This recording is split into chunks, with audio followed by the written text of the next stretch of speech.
You know the nicest thing when people say, it was God, and God came down and he saved you because he wants you to bring America back. So many people say that. Donald Trump, a man known for his strong leadership and commitment to America. But what does he have to share with us about God and his beliefs? The Bible is special. The Bible, the more you see it, the more you read it, the more incredible it is. Sure, the Bible is full of wisdom, lessons from the past and guidance for the future. It will always be our greatest companion on this earth. But what else does Donald Trump have to say about God? And God has now spared my life. It must have been God. Thank you. As you can see, Trump's faith has become a central part of his message to the American people. His words reveal a deep connection to his belief that God has a purpose for both our nation and his leadership. I have more people saying they pray for me. I can't even believe it. And they are so committed, and they're so believing. They say, sir, you're going to be okay. I pray for you every night.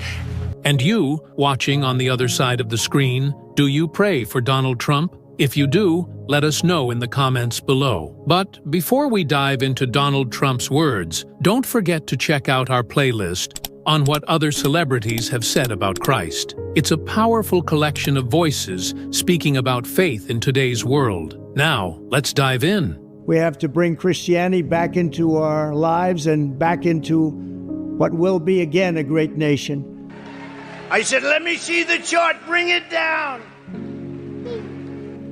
That was a lucky one, but maybe not lucky, maybe right up there. Maybe not. He looked at me, he said, you are the luckiest man. I said, no, maybe it's something else, but he couldn't believe it. You know the nicest thing when people say, it was God, and God came down and he saved you because he wants you to bring America back. So many people say that. And God has now spared my life. It must have been God. Thank you. Not once, but twice. And there are those that say he did it because Trump is going to turn this state around. He's going to turn this country around. He's going to make America great again. And maybe. And we're going to bring back religion into our country. I mean, the only thing I can think is that God loves our country and he thinks we're going to bring our country back. He wants to bring it back. It's so bad right now what's happening when you look at the crime, the horrible things that are happening inside our country, and it can be solved. It can be solved fairly quickly. It has to be God. I mean, how can you say it's luck when it's, 20 million to 1, okay? I mean, it's just not possible that I was in that position. It's the only position where that bullet could have missed. And you believe in God? I do. Religion and Christianity are the biggest things missing from this country, and I truly believe that we need to bring them back, and we have to bring them back fast. I think it's one of the biggest problems we have. That's why our country is going haywire. We've lost religion in our country.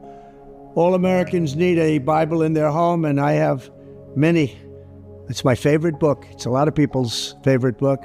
In the end, we do not answer to bureaucrats in Washington. We answer to God in heaven. Christians are under siege. We must protect content that is pro-God. We love God, and we have to protect anything that is pro-God. We must defend God in the public square and not allow the media or the left-wing groups to silence, censor, or discriminate against us. We have to bring Christianity back into our lives and back into what will be again a great nation. Our founding fathers did a tremendous thing when they built America on Judeo-Christian values. Now that foundation is under attack, perhaps as never before. What can we do? Stand up, speak out, and pray that God will bless America again. We must make America pray again. Pray, get educated, get motivated, and stand with me and the legions of Americans asking God to bless our great nation, to bring our great nation back, and to make America great again. I'm proud to partner with Lee in this offering. He's a very special man, both as a talent, but maybe even more so as a human being. He's very, very special. And I think you all should get a copy of God Bless. I think it's good. I do very well with the evangelicals. I love the evangelicals. And I have more people saying they pray for me. I can't even believe it. And they are so committed, and they're so believing. They say, "Sir, you're going to be okay. I pray for you every night." I mean, everybody, almost, I can't say everybody, but almost everybody that sees me, they say it. It's such a beautiful thing. But when you have something like that, you want to be good. You want to go to heaven, okay? You want to go to heaven. If you don't have heaven, you almost say, oh, what's the reason? Yeah. Why do I have to be good? Let's not be good. What difference does it make? When we go in church and when I drink my little wine, which is about the only wine I drink, and have my little cracker, I guess that's a form of asking for forgiveness. And I do that as often as possible because I feel cleansed. If I do something wrong, I think I just try and make it right. I don't bring God into that picture. The Bible is special. The Bible, the more you see it, the more you read it, the more incredible it is. Proverbs, the chapter, never bend to envy. I've had that thing all of my life where people are bending to envy. And help spread our Christian values with others. There you have it. Let's make America pray again. God bless you, and God bless the USA. As we reflect on Donald Trump's words, it's clear that his faith in God is something he holds deeply. He believes that God has spared his life for a purpose, to bring America back to its foundations in faith. Trump sees the challenges the country is facing, crime, division, and a loss of moral direction, as a result of straying from the Christian values upon which America was built.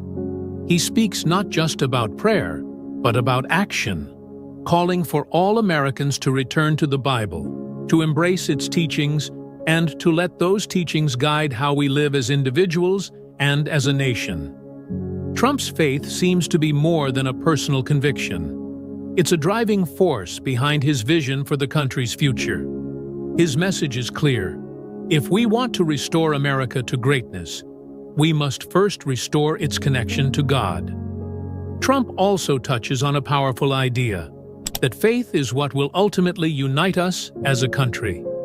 He acknowledges that Christians feel under siege and that we must stand up for our beliefs, not allowing outside forces to silence us. This speaks to a broader call for Christians to be bold in their faith and to work toward re-establishing religious values in the public square. But as we listen to his words, there's a lingering question. Can a president lead a nation in this spiritual revival? Will Donald Trump be the leader to not only make America great again, but also make it a nation centered around its Judeo-Christian roots? His call to bring religion back into public life is a bold one, and it asks each of us to consider our own role in that journey. Perhaps this is why so many are praying for him, believing that God is working through him for a greater purpose. But it's also a reminder to all of us. Leaders can inspire, but ultimately it is through our collective faith and actions that true change happens. So, what do you think? Will Donald Trump be the president to lead this spiritual and moral revival? Will he bring Christianity back into the heart of America?